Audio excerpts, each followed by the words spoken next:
Jamal Niaz here with the legend himself, Paddy The Baddy Pimblett. I remember years ago, way back in 2016-17, we were talking about, it seemed like every time I was interviewing you at these shows, I was saying, when are you going to get signed by the UFC? When are you looking to make that move? And you were always very patient, and everyone's known that you've always picked your moment of when that was going to happen. And my word, sitting here with you now, just the aura of everything around it. You've got your own camera crew, you've got a mob of people outside waiting for you. You envisioned all of this, didn't you? Yeah, I knew all this was coming, lad. I always said, like when people said, oh, I signed for the UFC, I always said it's not a question of if I'm going to sign for the UFC, it's when. And I was right, lad. I always knew they were always going to come in for me, and I always knew Superstardom was coming, lad. I've said it for years, lad. You know what I mean? I've literally said for years I'm going to be one of the biggest superstars in the world and the biggest superstar in the whole of MMA, and it's happening. I've only had 2 UFC fights, lad, and it's happening. It's so cool to see as well, because I think, you know, every fighter goes through that period where things don't seem to just be happening, whether it's injury to opponents, you know, a fight's lined up and an opponent gets injured, or injury to yourself. COVID obviously happened, which was difficult for everybody. Just talking about that initial period where it was Manchester, weren't it? Cage Warriors Manchester, where you fought behind closed doors. What was your sort of outlook on your career at that point compared to where it is now? Well, I had my worst period mentally about a year, 18 months before that, lad, know what I mean? When after I fought back, I shouldn't have done that fight, made me am worse, had to sit out for 6 months, getting a surgery, and then I come back, I was meant to fight Giannetti, the fat bum, who missed weight by 10 pounds, so I couldn't fight him.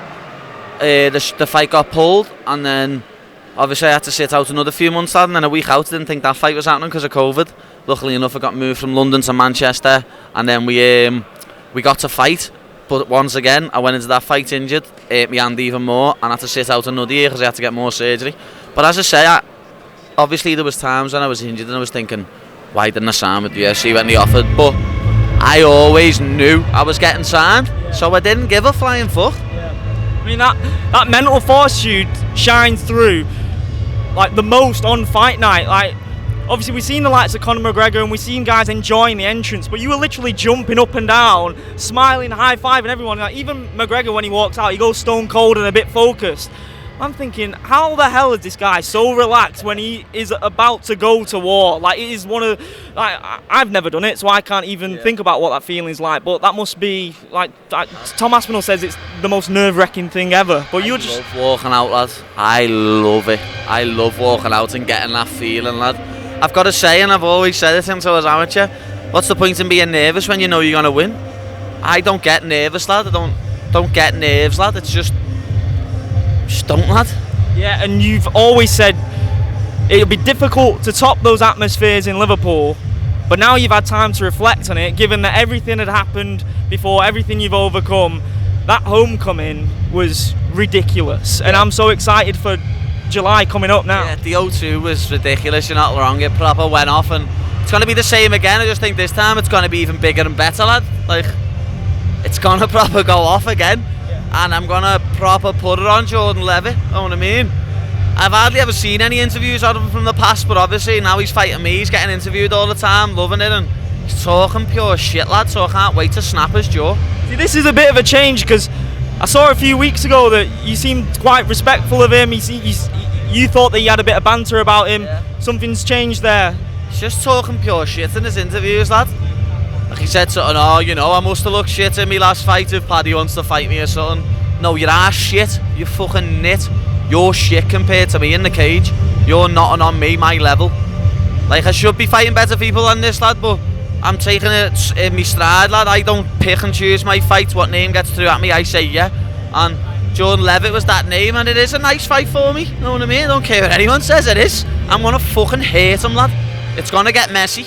Because I'm so glad, and like every other fan and person that works in the sport in the country, we're so glad that you're on this card, because it did seem even till like early May that it was up in the air. Like when you was on that fight night, the Chandler fight night, you were getting asked, and you was like, I don't know. Because I didn't know, and I think a lot of people, a lot of higher ups wanted me to fight in America because they know I'm a money maker. You know what I mean? They didn't want me to fight in the UK again because they know I can earn them a lot more money fighting on a pay-per-view.